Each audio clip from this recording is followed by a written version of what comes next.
ये राम जन्मभूमि प्रकट महोत्सव और ये बहुत पुरानी समिति है।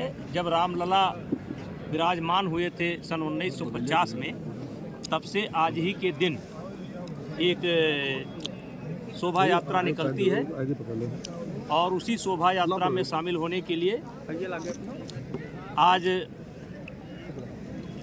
देवीपाटन मंडल के गोंडा, बहराइच, श्रावस्ती, बलरामपुर, बस्ती, फैजाबाद के कार्यकर्ता यहाँ पर मौजूद हैं।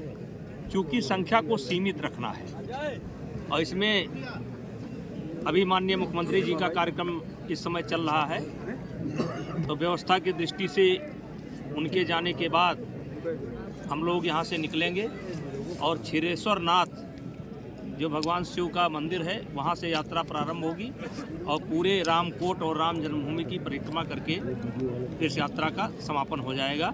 ये शोभा यात्रा प्रतिवर्ष निकलती है। सांसद जी में कितनी संख्या में लोग हैं शोभा यात्रा में? देखिए, इसमें एक लिमिट रखना है संख्या का, इसलिए 5000 संख्या हमने अनुमानित की थी, चिन्हित की थी कि 5000 लोग ही चलें, क्योंकि एक सीमित संख्या में रहना है। क्योंकि अयोध्या में अभी बहुत कुछ निर्माण कार्य चल रहा है, तो किसी प्रकार का अवरोध ना हो, इसलिए एक घंटे का मात्र का ये कार्यक्रम है।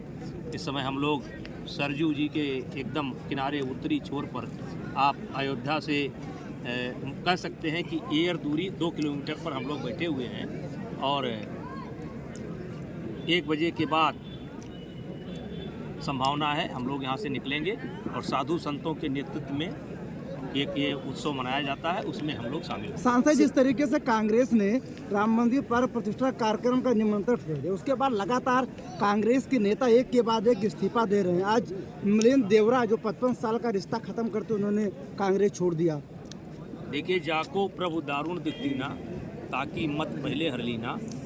कांग्रेस इस देश की जो आत्मा है, जिसे राम, शिव, कृष्ण, नानक, कबीर, रैदास, ये इस देश की आत्मा है और इसका ये लोग विरोध करते हैं और यही इनका दुर्भाग्य है।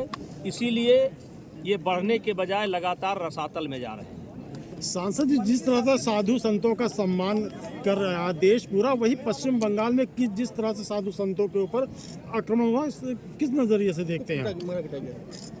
अब देखिए, यहीं पर रखिए। आज सांसद जी, जिस तरीके से राहुल गांधी मणिपुर से अपनी न्याय यात्रा शुरू कर रहे हैं, किस तरीके से आप उनकी यात्रा को देख रहे हैं? उन्होंने बहुत बड़ी पदयात्रा भी की थी। हम समझते हैं कि लगभग देश में सबसे बड़ी पदयात्रा उनकी थी और पदयात्रा करने के बाद वो चुप रहते तो शायद उस पदयात्रा का कोई महत्व होगा।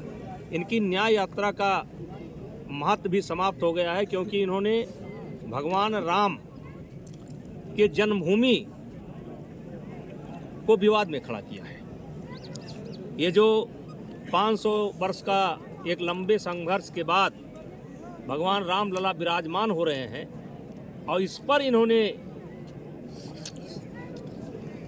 कह लीजिए कि एक सवाल पैदा किया है, तो ये चाहे जितनी न्याय यात्रा करें और चाहे जहां से करें, इनको कुछ मिलने वाला नहीं है।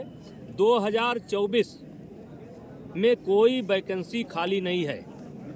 मोदी जी के नेतृत्व में पूरी भारतीय जनता पार्टी की टीम सरकार बनाने जा रही है। चाहे मणिपुर से शुरू करें, चाहे बंगाल से शुरू करें, यहाँ पर कोई वैकेंसी नहीं है।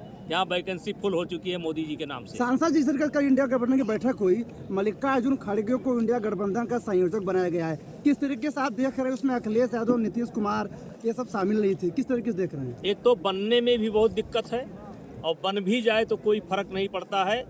मैंने बताया कि 2024 ही नहीं, हमको तो 29 में भी कोई वैकेंसी देश में खाली नहीं दिखाई पड़ती, जो राहुल बाबा के लिए हो या विपक्ष के लिए हो, कोई वैकेंसी खाली नहीं है। माननीय सांसद जी, उत्तर प्रदेश में एनडीए गठबंधन कितनी सीटों पर जीत रही है आगामी? मैंने बता दिया, कोई वैकेंसी खाली नहीं है।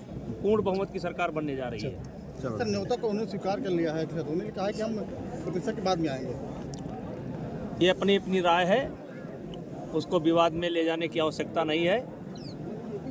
बस देखिए, आज कलयुग है, कलयुग में 5000 वर्ष अभी बीता है। ब्रह्मा जी से इस सृष्टि की उत्पत्ति मानी जाती है। 17 लाख कुछ हजार वर्ष का सतयुग था, 14 लाख कुछ हजार वर्ष का त्रेता था, 12 लाख कुछ हजार वर्ष का द्वापर है। और आज देखिए कि मोदी जी के नेतृत्व में पूरे देश के अंदर कलयुग के बजाय त्रेता युग का माहौल दिखाई पड़ रहा है। चारों तरफ जय श्री राम की धूम मची हुई है। सांसद जी, आप ही के पार्टी के सांसदों ने कहा कि अब अयोध्या के बाद मथुरा का नंबर है। भव्य जय मंदिर श्री राम।